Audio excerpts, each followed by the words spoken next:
to RV Sales Pros. We've got another awesome video for you. Today, we're going to be talking about warranties and are they negotiable?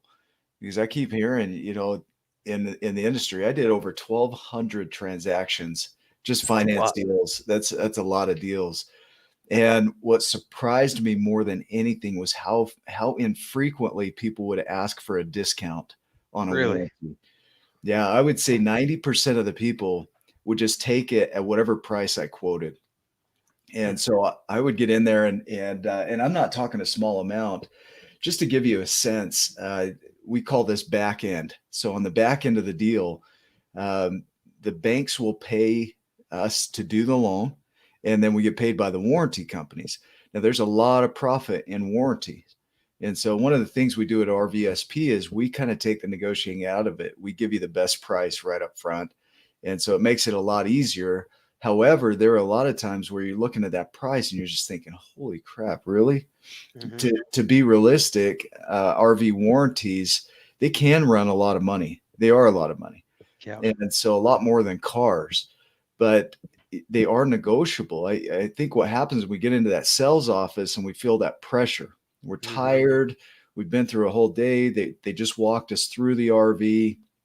And so we get in there and it's really uh, we just don't have much energy left for negotiating. Yeah, or they pitch it in the format of payment. And Yeah, so you're thinking, oh, you know, 10, 15, 20, 30, 40, $50 more doesn't feel like that much, right. in a month. Well, over the lifetime of the loan, that could be, thousands and thousands and thousands of It, dollars it really could. where you work hard for your money, and so just to save 250, $500, still a lot of money. It so is. so are you going to walk us through a little bit about those Yeah, warranties and being negotiable? yeah, just a little bit. So on every warranty has markup. Hmm. Ours has markup.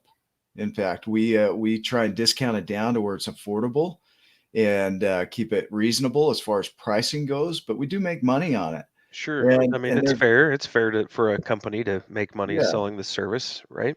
yeah. They don't send that direct to the consumer, so you don't necessarily get it. I think wholesale warranties is one that tries to keep the prices down and we try and do the same thing. But when you go into a dealership, often what happens is you don't think that it's negotiable. You just think it is what it is. So you just take it at face value. So what I would do in that case is just ask for the discount because that asking is often enough. Let me just pull this here is just enough to get that finance manager to give you some kind of a discount. And I can tell you, you've just negotiated on an RV, and a lot of times you'll negotiate thousands off the price without any question, right? And Hmm. right now is a little different environment, so people are holding pretty firm on their pricing. But when it comes to warranty, you don't even think about asking. You just take it or you leave it. It's a yes or no. And there might be more warranty or more room in the margin Yeah, on a giant Class A diesel motorhome that's a half $500,000 versus a travel trailer that's 10 feet long.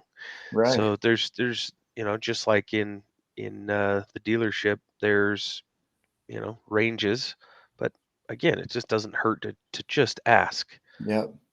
And if they say no and you really want that warranty, just ask them again. We get so afraid to ask multiple times. A no isn't necessarily a no. It means that we've got to just keep pushing for that value. I can tell people, look, I want the warranty, but I'm not going to pay full retail for it. And so if you're willing to give a discount, then I'll do the warranty. It benefits the finance manager because it goes on to their percentages for bonuses and whatnot.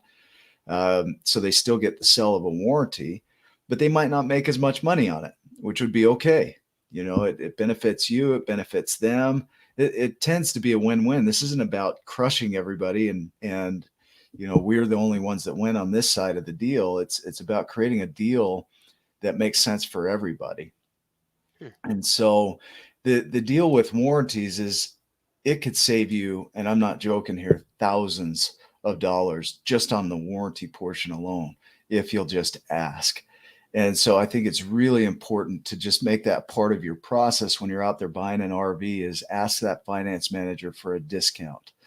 And if they come back and they say, yeah, well, I talked to my manager, we'll give you $500 off.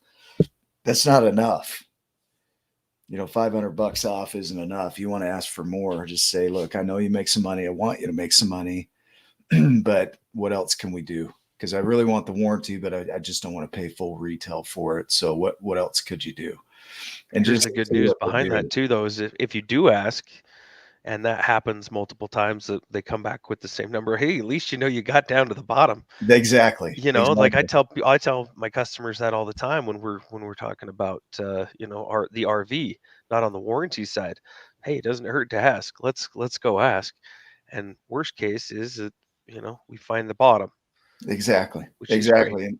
And that's the goal. So we're just trying to help you find all the money that you can in your deal, but also come out happy, not feel ripped off, just feel like you got a good deal, feel like you got the protections that you need.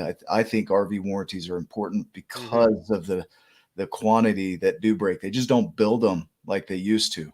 Yeah. And so it's important that you protect your investment here. 100%. When I'm talking about warranties with people, they've bought this brand new motorhome or this brand new trailer or fifth wheel.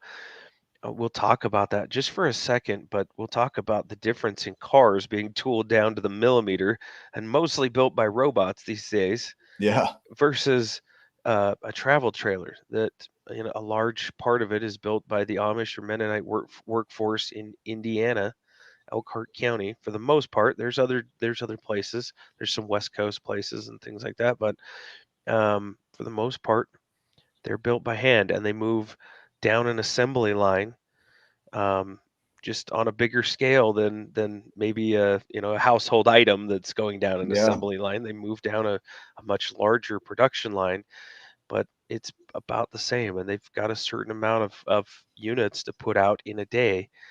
And just like anybody in human nature, maybe one built on a Monday or Friday is pushed out a little quicker because they want to go home.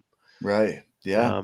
So they set an amount. Hey, we want to push out, 15, and you can go home as soon as you put out 15. So they go as fast as they can, so they can go home and they get paid the same. Yeah. So I would highly recommend warranties, and just go ask about them, and then ask, hey, is that the best we can do? What else can I get? I don't want to, just like you said, I don't want to pay full. That's it. So just ask, guys. That's the tip of the day on this one. We'll see you in the next video. Thanks for watching. Yes.